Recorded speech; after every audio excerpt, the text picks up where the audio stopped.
Përshëndetje, në një botë moderne, mirësjellja ka marrë një rol shumë të dyfisht.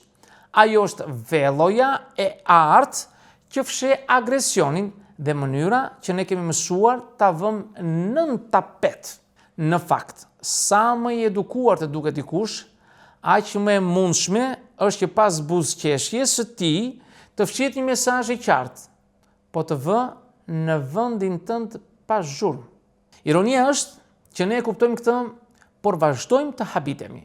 Si mund të jetë kaq e përzemërt ose i përzemërt, por gjithsesi më bën të ndihem keq?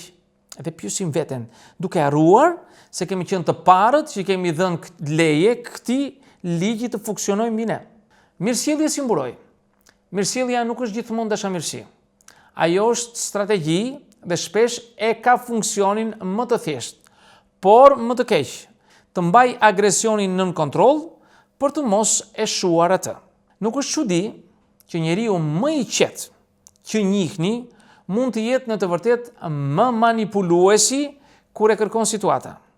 Ai që di të buzëqesh dhe të thotë, po të them për të mirën tënde, po përdor një teknik klasike. Agresioni i maskuar si kujdes. Dhe ne, duke qenë njerëz normal që duam të besojmë tek të tjerët, e lexojmë këtë si kujdes të sinqertë. Po pse agresioni ka mësuar të vishet bukur? Agresioni i hapur është i tmerrshëm. Të gjithë e dim. Ka kosto të qartë. Ndarje, grindje, zhurmë. Njeriu modern e ka mësuar ta fshehë, të duket më elegant, të marrë formë misjellje. Dhe kështu armësia shfaqet e rafinuar. Në një email me pika dhe presje të vendosura me kujdes. Në një koment që fillon me unë s'dua të jem negative, por në një këshill që në fakt të ul në nivelin e inferioritetit. Agresioni modern është si një thik në dorë të një kuzhinjeri të qetë, duket e kontrolluar, por gjithmonë ka potencialin për të lënduar. Në familje, këshilla dhe krahasimet. Në familjet agresioni i fshehur është artë. Kur një gjysh apo një prind të thotë nuk është kaq keq, por ata shpesh nuk po japin një sugjerim të vërtetë. Ata po testojnë kufit dhe ne, duke qenë fëmijë që kemi mësuar të pëlqehemi, e marrim gjithçka personalisht. Krahasimet janë arma klasike. Vëlla yt e bëri më mirë. Shokët e tu janë më të suksesshëm. Nuk është se janë keqdashës, ose ndoshta janë, por më shpesh është një mënyrë e të ushqyerit të egos familjare, duke mbajtur individin në kontroll pa shpërthime dramatike. Në marrëdhënie, buzëqeshje me thik pas shpine. Në marrëdhëniet intime, agresioni i fshehur merr formën më artistike. Ironi, qetësi, distancë. Partneri nuk bërtet. Ai thjesht të bën të ndihesh fajtor pa e ditur pse. Bëj si të duash, do të thotë. Do ta paguash më vonë. Po të ndihmoj, mos u mërzit. Do të thotë, po ta bëj sipas rregullave të mia. Këto nuk janë thjesht fraza. Janë mjet agresioni që ushqehet nga mos reagimi yt. Dhe ne, njerëz me ndjenja, shpesh bien pre e lojës duke e marrë personalisht. Agresioni dhe morali, kombinim fatal. Agresioni maskuar si moral është versioni më i rafinuar. Kur dikush flet nga parimi, shpesh nuk po kërkon drejtësi, po imponon e përsi. Nëse nuk bën siç duhet, nuk është thjesht gabim, je i pamoralshëm. Kjo formë e agresionit është veçanërisht e lodhshme. Të lodh me fjalë dhe të bën të dyshosh te vetja. Përvojë njerëzore, sa herë ke dëgjuar një shprehje si po ta them për princip, por nuk po e bëj këtë për keq. Në fakt po ta thot për keq. Dhe ti e ndjen sepse armiqësia ka aroma të holla. Pse nuk e dallojmë agresionin e fshehur? Sepse duam të besojmë në mirësjelljen e tjetrit. Truri ynë kërkon siguri.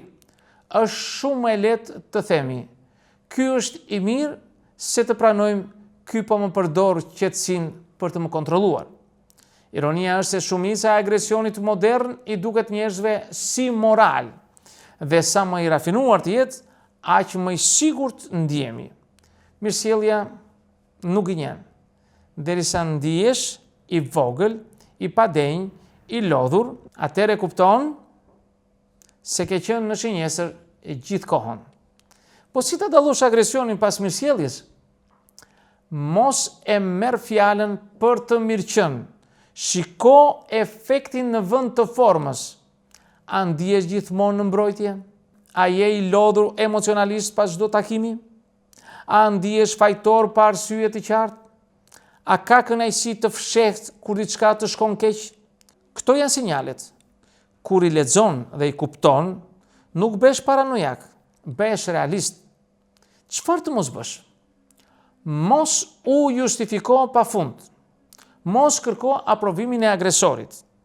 Mos u përshfaq për ta bindur për ndjenjat e tua. Këto janë ftesa të hapura për agresion më shumë. Në vend të kësaj, vendos kufi të qartë dhe të qetë. Nuk do të ndalosh agresorin, por do të mbrosh energjinë tënde. Agresioni i fshehur ushqehet nga reagimi emocional. Kur nuk ka ushqim, dobësohet. Agresionin i fshehur, po edhe ne kemi. A i del kur bëjmë shaka që tjetrit ta ndjej si thumb. I japim këshilla pa na i kërkuar. Tregojmë sa të drejtë jemi në mënyrë të fshehur. Nuk është thjesht një defekt personal. Është pjesë e dinamikës njerëzore. E vetmja diferencë është nëse e pranojmë dhe e menaxhojmë apo e mohojmë dhe shpërfillim me ironi. Dhe si përfundim do të thosha se mirësjellja nuk është gjithmonë sinjal paqeje. Pasaj mund të fshihet agresion i sofistikuar, i maskuar si kujdes, moral ose qetësi. Dhe ne njerëzit shpesh e marrim seriozisht duke u lodhur, duke u faqësuar dhe duke u ndier të vegjël. Agresioni i fshehur nuk është problem për agresorin. Është problem për ata që nuk e lexojnë.